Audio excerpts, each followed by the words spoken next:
Hello friends, मैं सोनम जैन। आप सभी देख रहे हैं एस जे सोनम चैनल पर आप सभी का स्वागत है। दोस्तों, आज मैं आप सभी के लिए लेकर आई हूँ 17 वर्षीय रोहन और 25 वर्षीय नंदिनी की प्रेम कहानी। 17 वर्षीय रोहन 25 वर्षीय नंदिनी से प्यार करने लगता है और उसके बाद क्या होता है, जानने के लिए कहानी को आखिरी तक जरूर देखें। मुझे उम्मीद है कहानी देखने के बाद आप भी यही कहेंगे, क्या यही प्यार है? तो आज की कहानी का नाम है क्या यही प्यार है। कहानी शुरू करने से पहले चैनल को सब्सक्राइब जरूर कर दीजिएगा, क्योंकि जब भी मैं लेकर आऊँ नई नई कहानियाँ तो आप सभी को पता चल सके। वीडियो को लाइक एंड शेयर करना बिल्कुल नहीं भूलिएगा, क्योंकि इससे मुझे मिलती है नई नई कहानियाँ लिखने के लिए प्रेरणा, और कमेंट्स भी जरूर कीजिएगा। तो चलिए आज की कहानी शुरू करते हैं। 17 वर्षीय रोहन का आज अपने कंप्यूटर क्लास में पहला दिन था। वही कंप्यूटर क्लास के बाहर खड़ा ही था, तभी एक स्कूटी रोहन के सामने आकर रुकती। 25 वर्षीय नंदिनी जब अपना हेलमेट निकालती तो रोहन को नंदिनी से पहली नज़र वाला प्यार हो जाता। नंदिनी लग भी बहुत खूबसूरत रही थी। सफ़ेद सूट, काले गहने, लहराते हुए बाल, जिसे देखकर रोहन को नंदिनी से प्यार हो जाता है। अब देखते हैं कि इस कहानी का अंत क्या होता है। अंत देखकर आप भी रोने लगेंगे।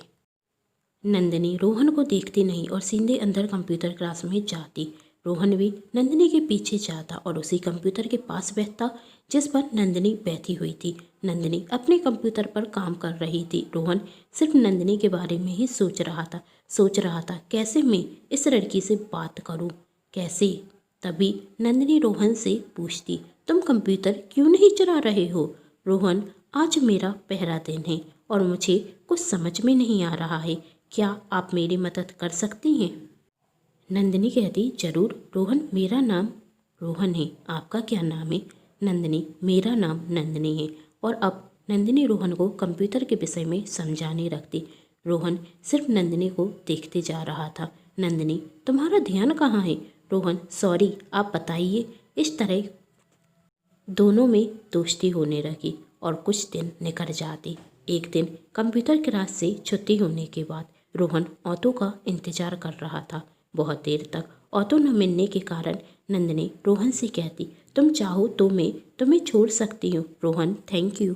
नंदिनी रोहन को उसके घर तक छोड़ने जाती है। अब तो रोहन को भी रखने लगा था कि नंदिनी उससे प्यार करती है, इसलिए तो भाई उसकी इतनी फिक्र करती है। बातों ही बातों में रोहन को पता चलता कि कल नंदिनी का जन्मदिन है। रोहन अपनी गुल्लक तोड़ता और अपने जुड़े हुए पैसों से एक महंगा सा गिफ्ट खरीदता और सोचता, नंदिनी के जन्मदिन के दिन ही उसे अपने मन की बात बता दूंगा। रोहन से इंतजार नहीं हो रहा था, इसलिए समय से पहले ही कंप्यूटर क्लास पहुंच जाता। रोहन के बहुत समय तक इंतजार करने के बाद जब नंदिनी आती तो रोहन नंदिनी को जन्मदिन की शुभकामनाएं देने और अपने दिल की बात बताने के लिए खड़ा होता। तभी नंदिनी अपनी कंप्यूटर क्लास के दोस्तों से कहती है, इनसे मिलिए, यह सुनील है, मेरे मंगेतर, और 1 महीने बाद हम दोनों की शादी होने वाली है और मैं आप लोगों को अपनी शादी का कार्ड देने के लिए आई हूँ। अब हम शायद शादी के दिन ही मिलेंगे। ये सुनते ही रोहन के पैरों के नीचे से जमीन खिसक गई। उसका दिल टूट गया। अब रोहन उदास रहने लगा। उसके माता पिता उससे पूछते, बेटा क्या हुआ? तुम्हें कोई परेशानी हो तो हमें बताओ। लेकिन रोहन उनके बार बार सवाल पूछने पर उन पर ही चिल्लाता और सही से बात नहीं करता। अब उसका किसी चीज़ में मन नहीं रखता।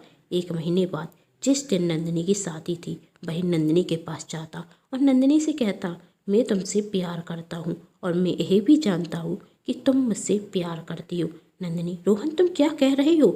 मैंने तुमसे कभी भी प्यार नहीं किया और अभी तुम बहुत छोटे हो। तुम अपनी पढ़ाई पर ध्यान दो, अभी तुम्हारी उम्र प्यार करने की नहीं है। रोहन नंदिनी से कहता है, यदि तुम मुझसे प्यार नहीं करती थी तो मेरी फिक्र क्यों करती थी? उस दिन टैक्सी न मिलने पर तुम मुझे घर तक छोड़ने के लिए क्यों गई थी? क्योंकि तुम मुझसे प्यार करती हो। आज तुम अपने माता पिता की बातों में आकर मुझसे झूठ कह रही हो कि तुम मुझसे प्यार नहीं करती। मैं जानता हूँ कि तुम भी मुझसे बहुत प्यार करती हो। डरो मत नंदिनी, तुमसे कोई कुछ नहीं कहेगा। तुम मेरा हाथ थाम लो, चलो हम यहाँ से भाग चलते हैं। मैं तुमसे बहुत प्यार करता हूँ। और तुम्हें हमेशा खुश रखूँगा। और मैं जानता हूँ कि तुम भी मुझसे बहुत प्यार करती हो। नंदिनी कहती, तुम्हें गलतफहमी हुई है रोहन, मैंने तुमसे कभी भी प्यार नहीं किया। रोहन कहता है, यदि तुम मुझसे प्यार नहीं करती तो मुझसे इतनी हंसकर बातें क्यों करती थी, मुझे कंप्यूटर के बारे में क्यों समझाती थी, और तुमने मुझसे दोस्ती ही क्यों की? यह सब प्यार नहीं था तो क्या था? नंदिनी रोहन से कहती, तुम पागल हो गए हो क्या? यदि मैंने तुमसे हंसकर बात कर ली और तुम्हारी मदद करती तो इसका मतलब यह नहीं कि मैं तुमसे प्यार करती हूँ। तुम्हारी बातों पर, तुम्हारी हरकतों पर मुझे हंसी आ जाती थी, लेकिन मैंने तुमसे कभी प्यार नहीं किया।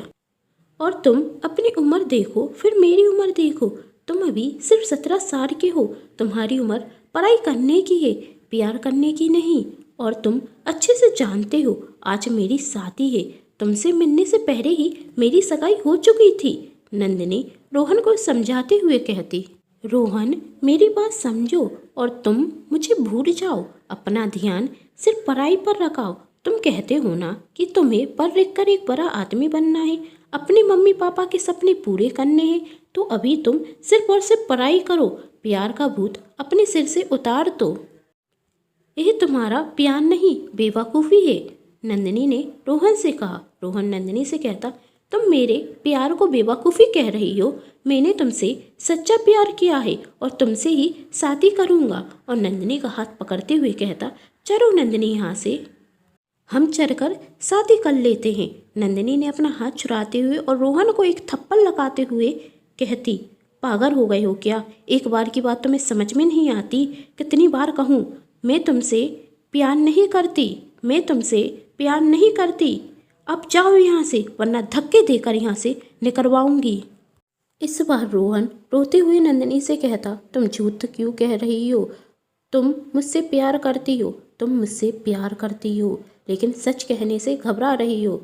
नंदिनी रोहन से कहती, तुम क्या कह रहे हो? मैंने तुमसे कब कहा कि मैंने तुमसे प्यार किया? बताओ, कब कहा?